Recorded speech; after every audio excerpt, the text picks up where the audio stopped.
Mi nombre es Paula Vallejo Calvachi y el día de hoy les voy a hablar de una terapia, de una herramienta que puede ser usada para tratar a pacientes que han padecido de un ictus cerebral. Entonces, primero quiero que nos transportemos a un mundo paralelo, ¿ok? Y quiero que se imaginen que están alistándose para empezar su día. Van al baño a cepillarse los dientes, a peinarse, cualquiera que sea su rutina, y en eso viene un dolor de cabeza súper intenso. Tan intenso que parece que les están clavando cuchillos sobre la cabeza, luego sienten un hormigueo por su cara que se va hacia su brazo, no entienden qué les pasa y quieren pedir ayuda. Entonces comienzan a hablar para pedir ayuda, pero ni siquiera pueden articular palabras, todo es tan confuso. En eso llega su mamá y porque se dio cuenta que algo les pasa a ustedes, entonces en medio de toda esta circunstancia ustedes nada más se desmayan y no recuerdan más. ¿Qué es lo que nos pudo haber pasado? Posiblemente estos signos indican que nos sucedió un ictus.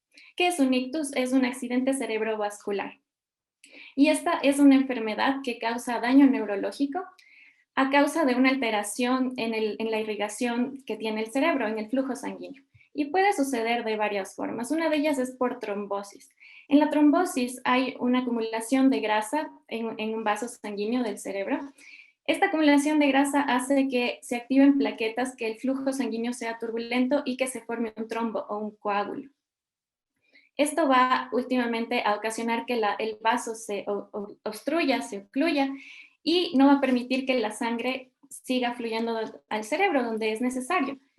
Ahora, algo parecido que puede pasar es la embolia. En la embolia también se forma un coágulo, pero este es débil. Se desprende de una arteria y comienza a viajar por el torrente sanguíneo hasta que llega a un vaso más pequeñito y lo ocluye. Alternativamente, puede suceder una hemorragia. Esta hemorragia también puede causar una alteración en el flujo sanguíneo del cerebro. ¿Qué pasa en una hemorragia? Un vaso se rompe y la sangre comienza a estar en lugares donde no debe estar y puede aumentar la presión intracraneal, llegando incluso a comprimir estructuras importantes anatómicas del cerebro.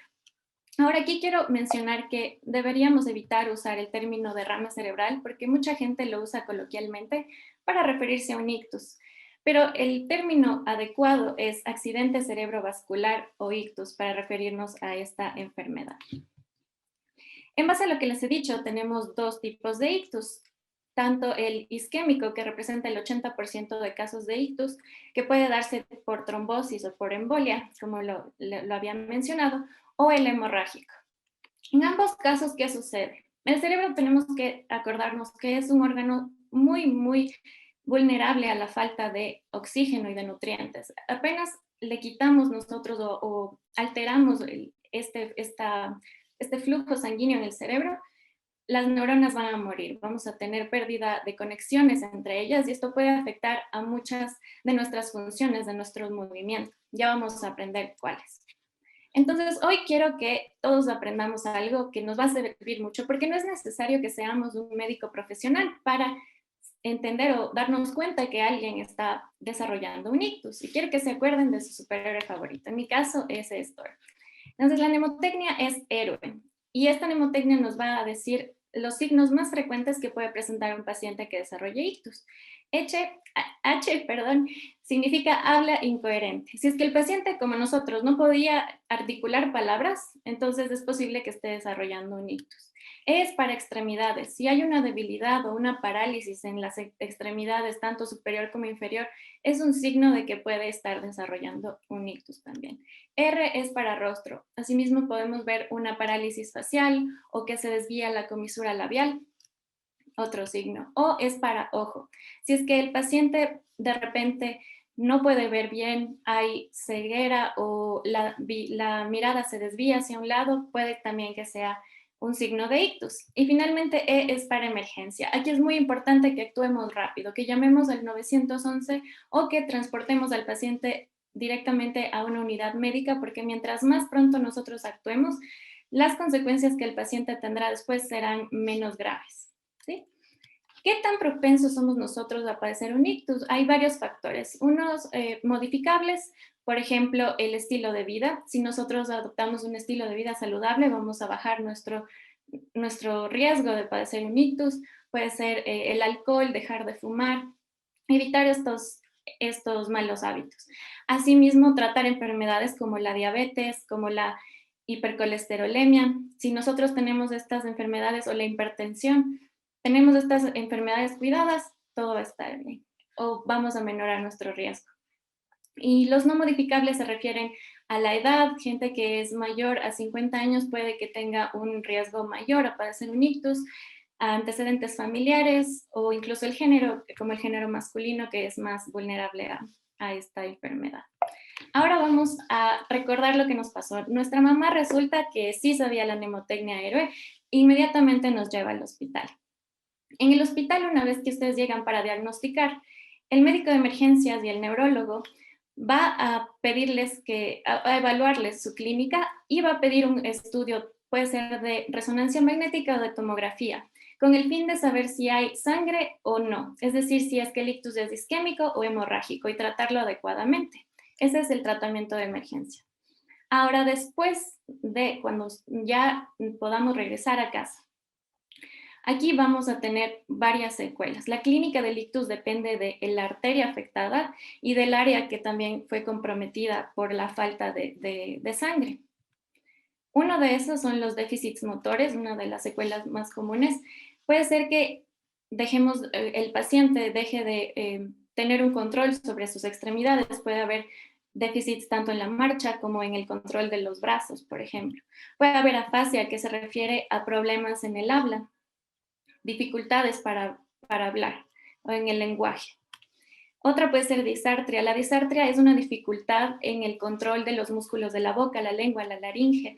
Y esta está también relacionada con disfagia. En la disfagia tenemos problemas para deglutir, para controlar los músculos de la deglución. Y puede esto acarrear malnutrición o deshidratación. Asimismo, se ha observado que ciertos pacientes desarrollan trastornos afectivos como la depresión. Y también quería mencionar que debemos considerar el costo que implica tanto para el paciente como para entidades gubernamentales. Esta enfermedad representa un alto costo. ¿Qué es lo que va a hacer el doctor por nosotros? Puede que nos diseñe un programa de rehabilitación. Esto va a depender del déficit que tengamos. Puede ser una terapia física, una terapia ocupacional, tal vez es necesario un patólogo del habla o incluso un psicólogo para que ayude en caso de que el paciente tenga depresión. Y aquí es donde entra esta terapia, esta herramienta que les hablé al principio. Pero antes de introducirla, quiero que entendamos qué pasa a nivel molecular en el cerebro después de un ictus. Como ya les había mencionado anteriormente, la falta de sangre es bastante detrimental para nuestro cerebro. Entonces se pierden neuronas, se pierden conexiones, pero el cerebro no se queda quieto. El cerebro es fantástico, que él comienza a actuar y comienza a hacer algo que se llama neuroplasticidad. La neuroplasticidad, vamos a aprender más de ella en próximas charlas, pero quiero que se queden con la idea de que la neuroplasticidad es esta capacidad que tiene nuestro cerebro para recuperarse, para reestructurarse después de algún cambio, en este caso una lesión, porque le faltó sangre, entonces el cerebro comienza a trabajar y quiere recuperar estas funciones, compensar las funciones perdidas. Y ahora sí, la estimulación magnética transcraneal. Esta terapia puede ayudar, puede impulsar la neuroplasticidad en el cerebro. ¿Y cómo lo hace? Lo hace por medio del principio de inducción electromagnética. ¿Qué dice el principio de inducción electromagnética? Que un pulso eléctrico va a generar un campo magnético directamente perpendicular a él. Entonces vamos a ir al gráfico para entender mejor. Aquí tenemos una máquina donde podemos enviar pulsos eléctricos mediante esta bobina, que por general es una carcasa de plástico, y dentro de ella hay un hilo conductor de cobre. Por ahí vamos a enviar los pulsos eléctricos, ¿sí? Esto va a generar el campo magnético directamente perpendicular a él. Se coloca esta bobina sobre la cabeza del paciente y el campo magnético puede atravesar el cuero cabelludo y los huesos del cráneo y ocasionar cambios en los potenciales de membrana de las neuronas que están justamente 1,5 centímetros o 2 debajo de la cavidad craneal, es decir, esas neuronas que están en la corteza cerebral. ¿Y cómo es que esto nos ayuda? Cuando digo cambios en el potencial de membrana, me refiero a que puede tanto activar como inhibir por medio de la neuroplasticidad. Vamos a aprender un poquito más, ¿ya? Aquí tenemos una imagen donde vemos cómo sería más o menos una persona recibiendo esta terapia. Aquí podemos ver que la paciente está cómoda en una silla y por medio de la bobina estamos enviando los estímulos por encima de su cuero cabelludo. Dependiendo cómo nosotros modificamos los parámetros de la estimulación magnética transcranial, vamos a tener diversos efectos. Esto va a depender de lo que el paciente necesite para nosotros ajustar estos parámetros. Por ejemplo, estímulos de alta frecuencia que son mayores a 5 Hz, eso se ha observado que provocan cambios activatorios, es decir, van a estimular la conexión, la neuroplasticidad, que las neuronas se comuniquen entre sí más efectivamente. Asimismo, como la neuroplasticidad, aparte de estimular, también puede inhibir. Esta terapia se puede usar con estímulos de baja frecuencia, que sería menos de 1 Hz, para provocar en cambio inhibición, porque hay ciertos casos en los que queremos inhibir y ya vamos a aprender de eso. Otro parámetro que podemos modificar es si es continuo o es repetitivo el pulso que estamos enviando. Si es continuo, voy a usar sonidos. Si es continuo, sería algo como enviar un pulso así. Y si es repetitivo, sería sería como por pulsos, ¿sí? En este caso se ha observado que para déficits motores, si es que aplicamos pulsos repetitivos, tenemos resultados más sostenidos a lo largo del tiempo. Y similar a esto, el número de sesiones también tiene un impacto en la recuperación del paciente. Si es que el paciente toma más sesiones, entonces vamos a tener estos efectos neuromoduladores por más tiempo. Listo, entonces aquí quiero que participen. Me gustaría que participen por el chat. Entonces vamos a tener en este caso vamos a imaginarnos que el ictus que nos sucedió a nosotros es en el hemisferio B, en el hemisferio derecho, vamos a decir el B. Y como vemos aquí, tenemos un área comprometida. Esta área, ¿qué pasó? Perdió las conexiones, perdimos neuronas, está débil y está intentando recuperarse, pero está débil. En cambio, el hemisferio sano está muy bien, ¿sí? De hecho, toma su papel de ayudar al hemisferio lesionado, se lo toma tan en serio que comienza a hiperactivarse. A esto le llamamos inhibición interhemisférica. ¿Y cómo podemos ayudar aquí con la estimulación magnética transcraneal? Si es que yo les digo que podemos tanto activar como inhibir, y que este hemisferio, es el hemisferio B, está un tanto inactivo, ¿cómo puedo ayudarle? ¿Qué tipo de estimulación le aplicarían? ¿Activatoria o inhibitoria a este hemisferio?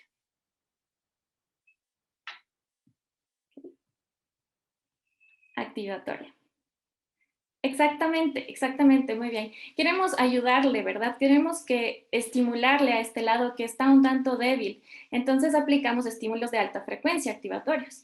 Y en cambio, si yo les digo que el hemisferio sano está súper activo, ¿qué querríamos hacerle a este hemisferio?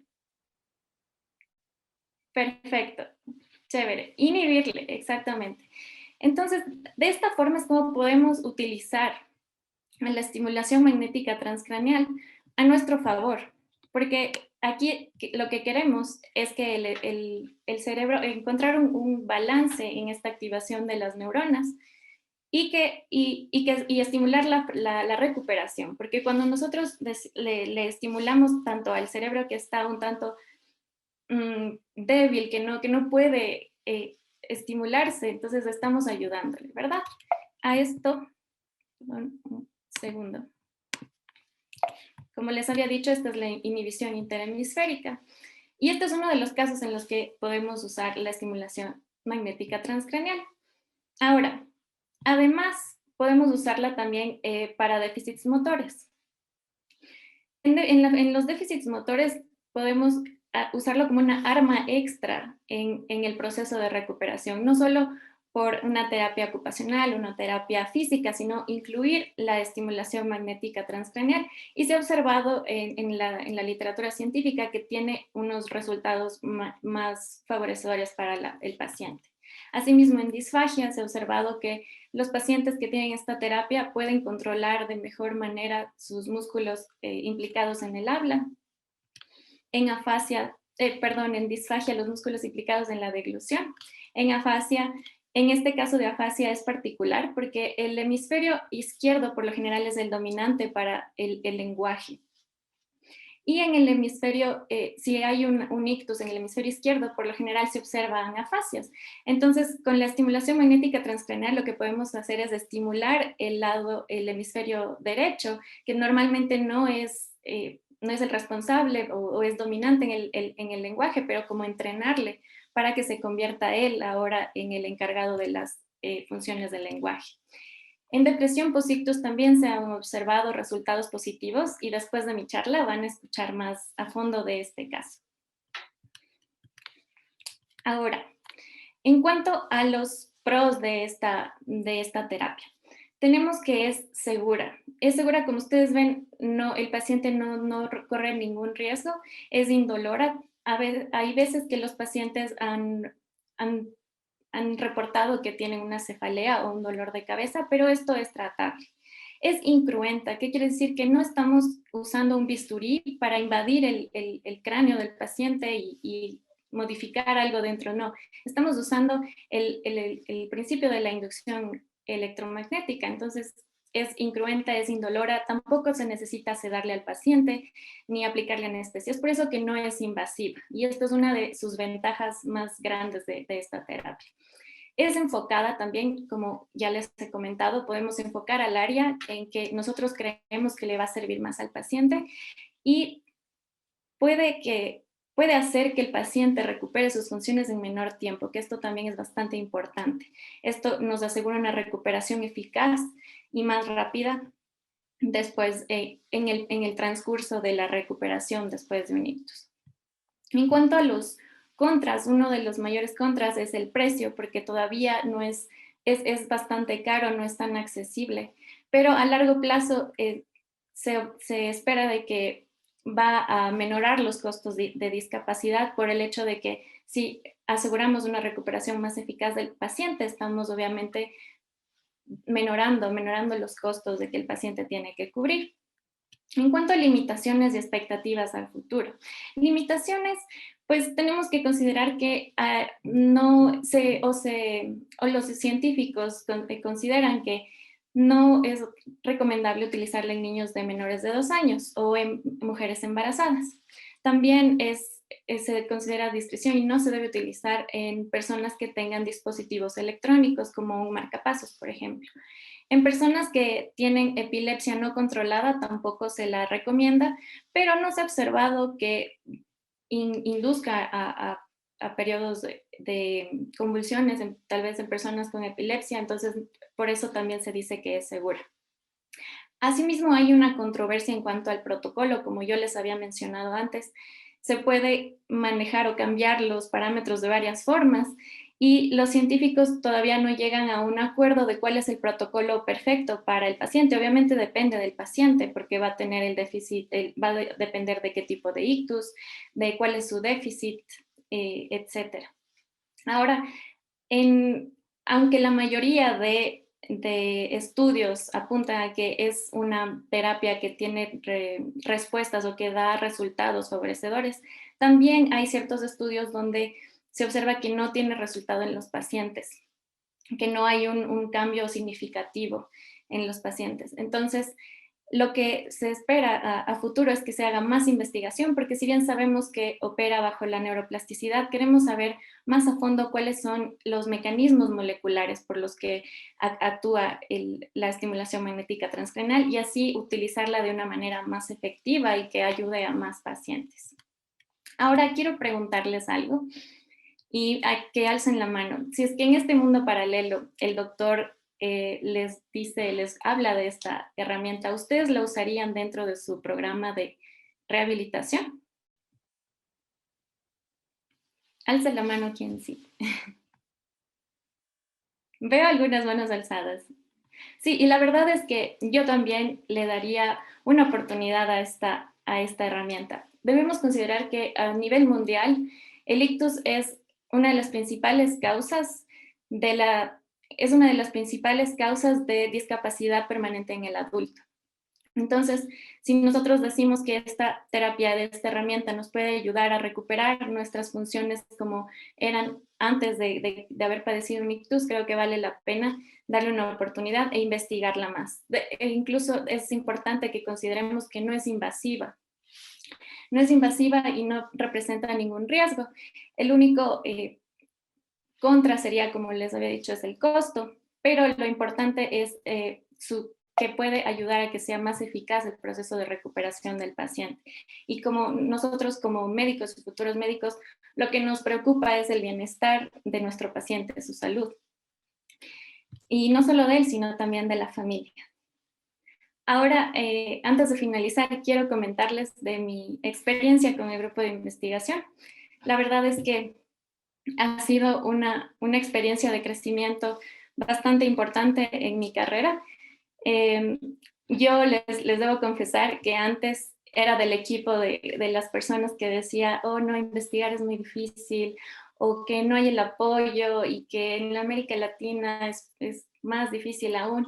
Y que en sí es verdad que es un tanto limitado el apoyo, pero es limitado en todo el mundo. Y lo que yo creo y he aprendido es que lo que necesitamos son esas ganas de investigar, esas ganas de aportar al conocimiento científico. No solo al conocimiento científico, sino de aportar a nuestros amigos, a nuestra comunidad, al mundo, porque la investigación nos ayuda ayuda a muchas personas. Necesitamos ganas, necesitamos una visión y también el apoyo y la guía adecuada, que eso es lo que encontré en Neura. Por eso les invito también a que se involucren más en actividades de investigación y que de hecho el solo hecho de estar aquí ya es un gran paso y les felicito a todos y les agradezco por estar aquí. Así como la estimulación magnética transcraneal, dentro del equipo yo aprendí un poquito de muchas más herramientas nuevas que se utilizan en la neurología, en la neurocirugía, neuropsiquiatría y que tienen resultados prometedores. La investigación en realidad es fascinante y es por eso que para mí la neurología es impactante. Muchas gracias.